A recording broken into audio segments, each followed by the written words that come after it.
Hello बच्चों, last class में हमने एक्सरसाइज 11.3 के क्वेश्चन नंबर 7 और 8 ये दो क्वेश्चंस को सॉल्व किया था। अगर अभी तक आपने उन क्वेश्चन को सॉल्व नहीं किया है तो आप ऊपर लगे आई बटन पे क्लिक करके उस क्वेश्चन को अभी व्यू कर सकते हो। आज हम सॉल्व करने वाले हैं इस एक्सरसाइज का आखिरी यानी कि final question which is question number 9। So without any delay let's start solving question number 9 of exercise 11.3। So question number 9 में we are given a heap of wheat is in the form of a cone whose diameter is 10.5 meters and height is 3 meters।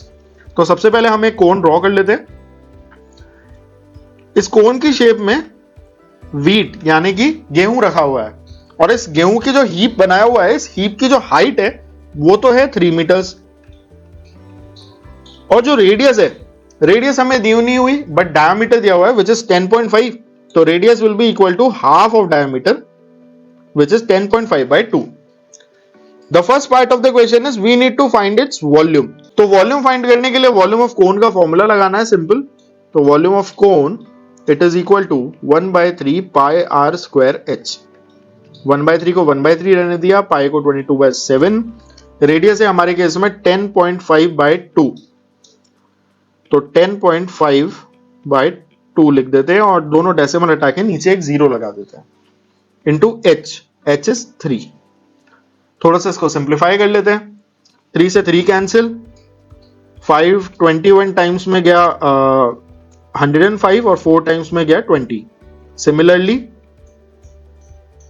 21 and 4, 7 से ये 21 3 times में चला गया। So what we are left with is 22 into 3 into 21 by 4 into 4। इसको अगर हम calculate करते हैं तो it will come out to be approximately equal to 86.625 meter cube।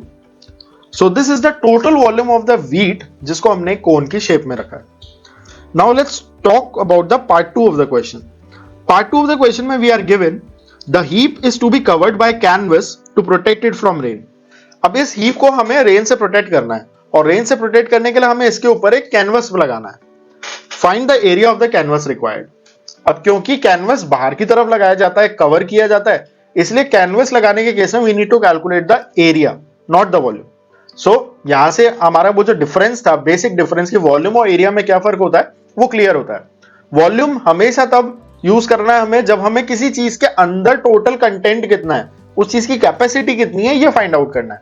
और जब भी हम बाहर की बात करेंगे कि बाउंड्रीज के ऊपर पेंट करना है, बाउंड्रीज के ऊपर कवर करना है, फेंसिंग करनी है, we will always talk about the area.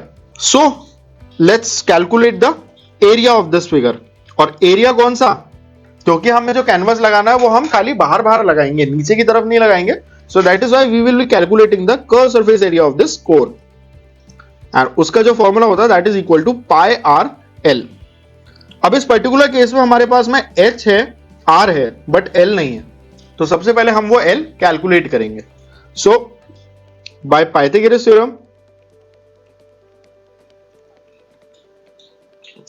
We know L का square is equal to height का स्क्वायर प्लस रेडियस का square. Now height is what, height is 3 metres plus radius is 10.5/2 का whole square. इसको थोड़ा सा simplify कर लेते हैं। 3 का स्क्वायर इज 9, 10.5 का अगर हम हाफ करेंगे तो this will be equal to 5 and 5.25।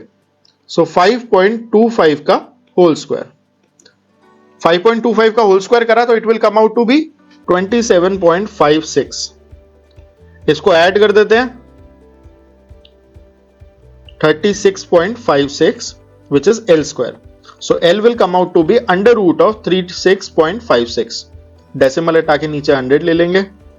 This will be approximately equal to 6। तो 6 मीटर्स आ गया हमारा व्हीट का slant height. Now let's calculate the curve surface area. So curve surface area का फॉर्मूला जैसा कि हमने ऊपर लिखा है it is pi R L.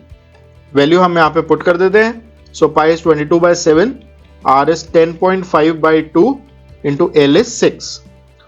2 से 3 टाइम्स में 6 गया, ये पॉइंट हटाया, नीचे 10 लग गया। 21 टाइम्स 5 एंड 2 टाइम्स ये 7 से गया 3 टाइम्स में और ये हुआ 11। So what we get is 11 into 9 which is 99 meter square. So this is the total area of the canvas which is required to cover the entire tent. और इसी के साथ ही हमारी एक्सरसाइज 11.3 भी कंप्लीट होती है. So अगर आपको इनमें से किसी भी क्वेश्चन में कोई भी डाउट हो, you can post it in the comment section and we'll answer it out.